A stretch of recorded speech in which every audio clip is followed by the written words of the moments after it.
The back-to-school commercials are already on TV. First day of school, FDOS, as we call it in my family, is closer than we think.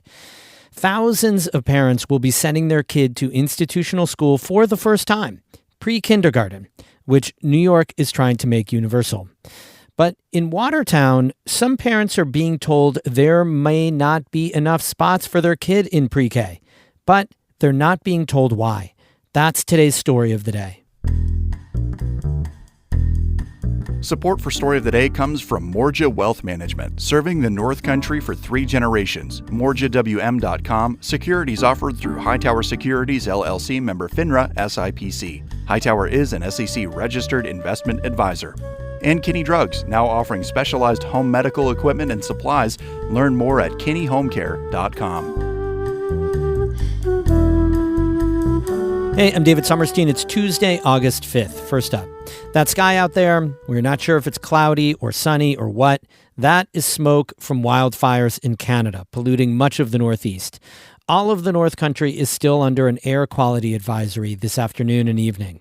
New York's Health Commissioner Dr. Jim McDonald said yesterday that coughing is one of the first signs that you're being impacted by the poor air quality. If that's something you're noticing, in other words, just say you're out hiking and you're coughing and you're worried it's from the air quality, that'd be a good time to maybe turn around and return to where you started your hike from. For people who have to work outside in the heat and the smoke, McDonald said drinking enough water is essential. When you add this adverse air quality to the heat, it really makes hydration even more important.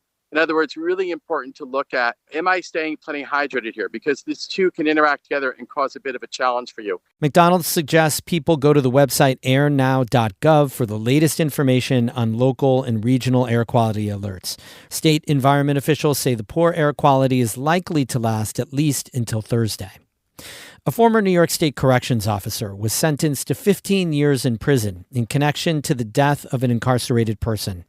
Jung-Yoon Han reports for the New York Public News Network. Christopher Walrath was one of 6 guards charged with murder in the death of Robert Brooks at Marcy Correctional Facility. Brooks died in December, a day after corrections officers handcuffed him to a gurney and beat him repeatedly.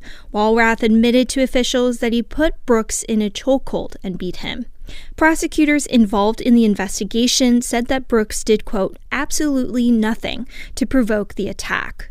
The case sparked national outrage and prompted New York lawmakers to require more cameras to be installed in prisons. They also passed reforms that they say will increase transparency in New York's correctional facilities. In Syracuse, I'm Jung-Yoon Han for the New York Public News Network.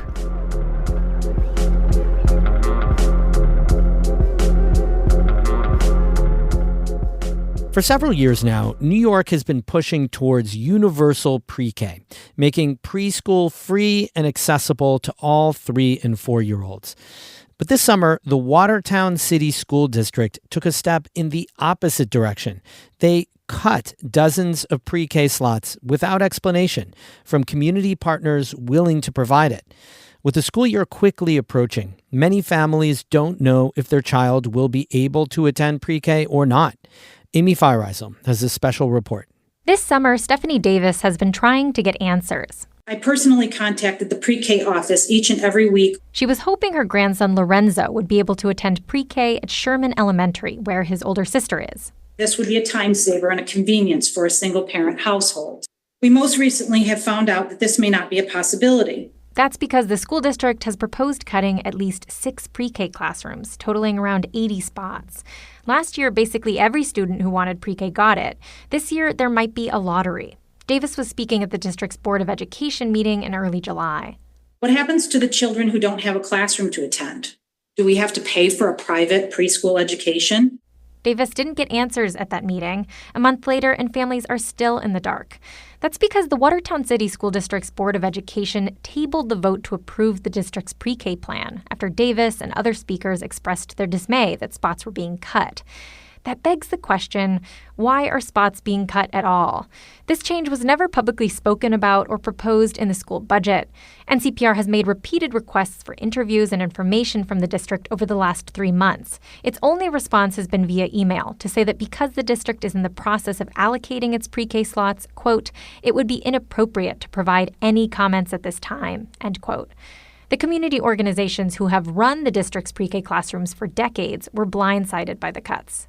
It is completely disrupting the childcare ecosystem in our community. That's Mandy Burt. She owns the Treehouse Child Care Center, which ran 5 pre-K classrooms last year and has partnered with the district for about a decade. She says she was told via a phone call in late May that the Treehouse was no longer going to be a partner. And they said, don't bother coming in. We're not recommending your program to the board this year. We're not going to be partners with you this year. Burt says she was floored. The decisions coming down do not make any sense, and they seem to just be targeting programs that are speaking out and holding them accountable. This gets to the messy heart of a years-long issue, and it requires some important context. The short story is that community pre-K providers have had concerns about how the district was running the overall pre-K program for a while now. Their concerns boil down to an increase in special needs in their students and the fact that providers haven't gotten a pay increase in years. Our goal was to say, how can we stay solvent, but also address the burgeoning needs of our children? That's Craig Cashman, CEO of the Community Action Planning Council, or CAPC. It's one of the district's pre-K providers and the largest provider of childcare in Jefferson County. We kept trying to discuss that with the administration. We were rebuffed over and over. Cashman says this spring, after they were ignored by the district superintendent and administration, the pre-K providers eventually approached the school board, which did meet with them, and he says they were supportive of a slight rate increase. But when the final school budget came out, there was no increase. Instead, the district unveiled a plan to open 2 special education pre-K classrooms of its own. That budget was approved by Watertown voters, and only after it had been voted on did several community pre-K providers learn they were losing classrooms and that the district was overall reducing pre-K spots. Literally, there was no transparency, no communication. Melissa Jenkins is CAPC's director of Head Start and pre-K programs.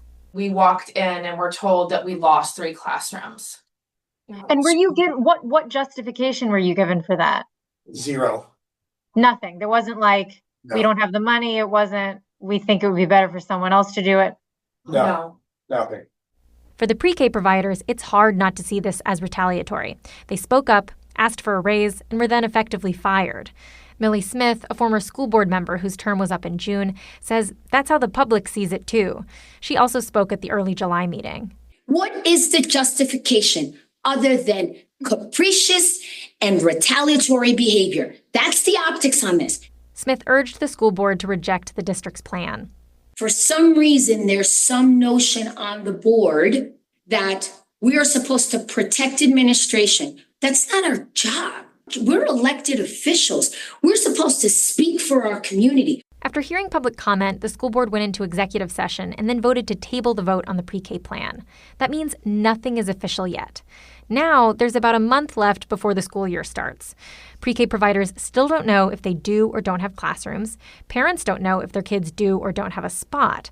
It's almost too late to actually get things in order, says Mandy Burt from the Treehouse. This late in the year, we're supposed to be making our job offers. We have no idea what our classrooms are going to be. So this is creating a lot of anxiety for a lot of community members.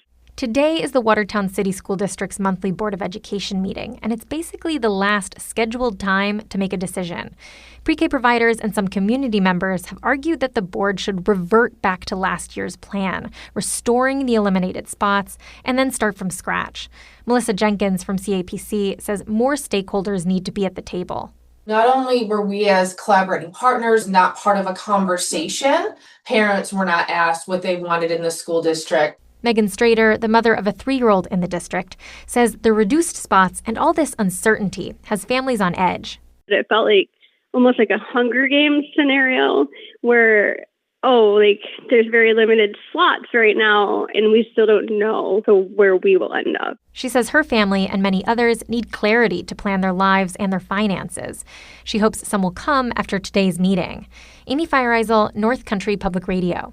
We have more news all the time on our website, ncpr.org. Like I said Monday, thank you so much for your financial support, your kind words, and just generally your good vibes as you help us make up the money the federal government cut from public radio. You're the best. Thank you so much. Music today by Patricia Julian of Burlington and Michael Hart and Ramon Vasquez of Malone. I'm David Sommerstein, North Country Public Radio.